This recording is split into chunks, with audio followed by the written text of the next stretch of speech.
Thomas Yelloweyes, I have the most fun topic to discuss with you. Outballs. What is it with people hitting outballs? I'm not talking about ones that, oh, that landed a quarter of an inch near the line. I'm talking about really outballs. What is this thing where people think, oh, I'll just hit everything? What the heck? I'm here anyway. And this thing flies past their head or way out to the wings. What is up with that? Don't they understand that those are free points? Not free. You've done something to make the person hit out, or they don't have good skills, and you just gave them a point and made them think, "Yeah, I'm really cool." So how do we convince people not to hit out balls? This one was a really hard one for me. It took a long time to get to a Really? point where I would not, and even to this day, there are a few times I'm hitting an out ball that after I hit it, I'm like, oh, that one was clearly out. I think Interesting. part of it is in the moment, right? Part of it is you're in the moment, but a lot of it is it's practice. It's a skill, and it's one of those that you have to start working on. It's one of those deals where when you start at the baseline, an out ball looks different. When you go to the That's kitchen, an out right. ball looks completely different. In the Yeah. transition zone, it looks completely different. So Yes. it's not like the out ball looks the same a lot of times that it does in different parts of the court. Now, that being said, one of the things that has really helped me is knowing the zones, knowing where the red zone is, where the yellow zone is, and where the green zone is. And then also understanding that when I'm at the kitchen line or the no volley zone line, that depending on if I'm the right side player, anything to my right coming cross court is out. Left side player, anything coming cross court to my left side is out. And so those are things that you've had to learn, and I think that's one huge thing I teach in the weekly sessions is we'll purposely have a player work on hitting an out ball Oh, in a certain interesting. spot.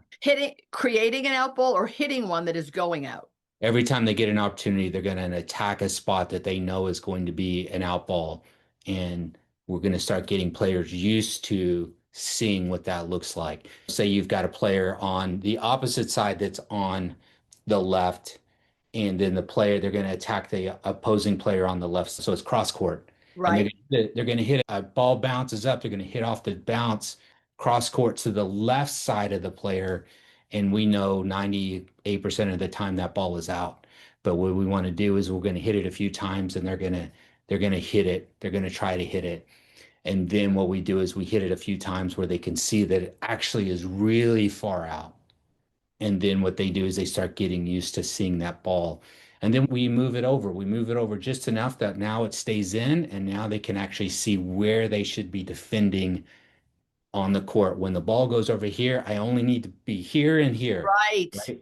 That's a really great point. You don't have to go all the way over down the what would be the alley in tennis to the outside line to defend a cross court ball. In fact, don't do that because you'll be tempted to hit it. It's probably going to go out.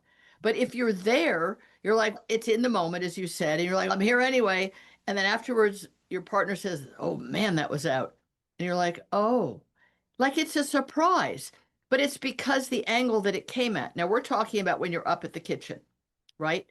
Yeah, A for the most wide part, shot. yes. Yeah, a So when wide you're shot. in the transition zone, that's when that starts happening a lot more. When you're at the baseline, then you pretty much got to play any ball that's coming almost any direction that's going back there because unless Right. it's high, right?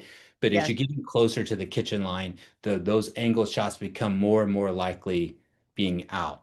And what we want So, to do is we want to start introducing you to what that shot, like how good a shot has to be hit cross court and land in. yes. And what speed and what power, because if it's fast and hard, it has much less chance staying in. The other thing we have to understand is do you play somebody who hits a lot of topspin? Because the top purpose of the Yeah. topspin Yeah. is being able to hit a ball with more pace and still keep it in. Yes. If you're playing a player that has a lot of topspin, then they say they hit really good topspin with their forehand, but they don't hit that well with their backhand. I'm not going to give you a ball to your forehand to be able to hit a shot that now I have to think about playing for. because you don't want to feel like an idiot who lets it go purposely. Yeah, that's going to be out because it's very wide and on an angle. But because of their skill level and their style, it's absolutely in, solidly in. Then you feel like a jerk yourself, letting go a ball that you're like, oh, I think that'll probably be out. It's in the moment you're playing sometimes some kind of odds. I had a pro say to me once, especially when you're at the kitchen and a ball's flying kind of past your face or between, like near your neck, let's say. Okay, so not totally the top of your head, which would pretty much surely be out, but let's say your shoulder and neck area. And he said to me, and I wonder what you think about this, it was Taylor Cobb. He said, you got to let some of them go. You got to duck to the side. Let some of them go out. Find out how this person's hitting. And if it went out, now you haven't given them encouragement or self confidence to thinking that the shot that so many of the people they play against hit that shot back. What do you think about letting some go out as an experiment, if you will, to test the water? Absolutely. I encourage that. I actually, that old saying, I guess it's old if pickleball's old, is chest high, let it fly. And then you just test it. You just let it go, and then eventually you will start getting a really good feel of the ball that goes out and a ball that stays in. And then you also will notice the pace of that ball because some of them that are that high, if they hit it really slow, then obviously it's going to land in. So you start testing that, right? And Yeah. so we have a saying for that. And it's one of the my best jokes that I tell during a new clinic is it's the first sickness in pickleball that they've diagnosed in they could ever get a psychologist, a sports psychologist to figure out how to cure this, that would be great. And that is what we call a banger enabler. And Oh, interesting. so a banger hit a ball and most of them are going to be out, but you continue to hit that ball regardless, Right. enabling this person. So we call you a banger enabler. And so we get them laughing, we get them going. And so then somebody hits a ball that's out and they hit it. And I go, what are you doing over there, Julie? She goes, I'm enabling. And I'm going, yes, yes, we are. Yes, Yeah, we and are. that's what you find out. So you got your own self to be responsible for. Okay. So you have to, first of all, I just want to say something else about chest high and head high and neck high. It has something to do with your height, right? So I play with a lot of guys that are 6 foot and change. If a ball's anywhere near their shoulder, it's going out, and they'll hit stuff above their head just because they can, and they can hit a put away. They're good. They've got a great snap of their overhead. So that's almost like enabling something different. You're hitting it because you really love the feeling. Now, if you're playing against good people, they can defend that ball. So it's not a point ender, but there are people that will hit those high balls because it feels good to them. What about that? Where's that in the psychological diagnosis? Yeah. So first thing I will say is you notice players that hit a lot of out balls are standing straight up and down in the ready Yeah, position. And then the closer to the net you get, the more in the ready position. I don't want to say lower, but the more in the ready position you should be, which also means that you're lower at the court, at the right. net, which also means that ball is what that was at your head is now over your head. It's a lot easier to determine what an outball looks like. But if you're standing straight up and down, especially in the no volley or in the transition zone, it becomes very difficult to determine if a ball is in or out. But if you continually stay in that ready position, your levels of the red, yellow, and green, they get smaller, which means that it's easier to determine the height of that ball and if a ball is in or out. So there's a lot of different things that need to come into play if you're going to start learning to let an out ball go. Yes, And it all comes back to that ready position in your footwork. And then once you start understanding that, then when you get to the kitchen, it becomes a lot easier because a kitchen a lot of times is so I see the kitchen is the second place that a lot of players will hit the out ball, but the number one place I see players hit a lot of out balls is in the transition zone because it's just they're having a hard time gauging. I'm in the middle of the court. That ball could be in, it could be out, but if you're right. down and you're ready, all of a sudden it becomes an out ball. Because there's no way it's not going to fly past your head. What about playing with somebody who is a little bit blind about outballs. I've had to work really hard to develop a better eye. I can't say mine is out of this world great, but boy, I would just be like shrugging. Really? That was going to be out? I was mortified. But I play with guys who will run back for some sort of a lobbed type ball. And I'm thinking, what? That thing's a foot or more out. Why are you running? And they really didn't know. How can that be possible? So anytime a ball goes up, I will be running back. Oh, you Uh, will. but I can determine, and then of course there's partner communication, the partner saying that's out. But I playing at the level I play, I can't assume every ball is out.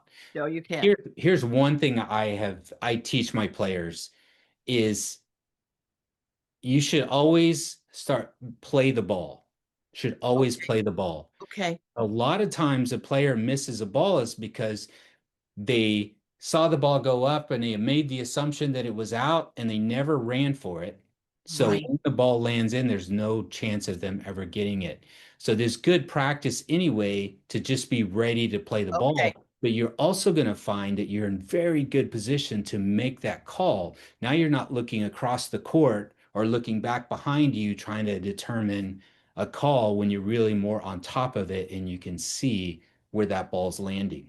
Yeah, because if you are really sportsmanlike and you can't say for sure it was out, you have to call the ball in. Now, I wish more people did that. They shrug, Yes. let's go to the net and have a big conversation. No, Hans, if you can't say that ball was out, it was in. That's another topic for another day. But you're right. If you're closer to the ball and you're right there, then it often the people that hit it go, but that was in. No, actually, I was right here, and that was Right. definitely out because I was right there. What do you do? My last question about outball hitting. What do you do if you do have a partner? We're not talking about a constant partner that you do tournaments with and you know each other inside out. Just rec play, random people you're constantly playing with all these different people. And you've got someone who's hitting an outball. And for me, it's very disconcerting because I absolutely knew that ball was going out. This was not a hum and a haw. This was out. Now, he has played the ball.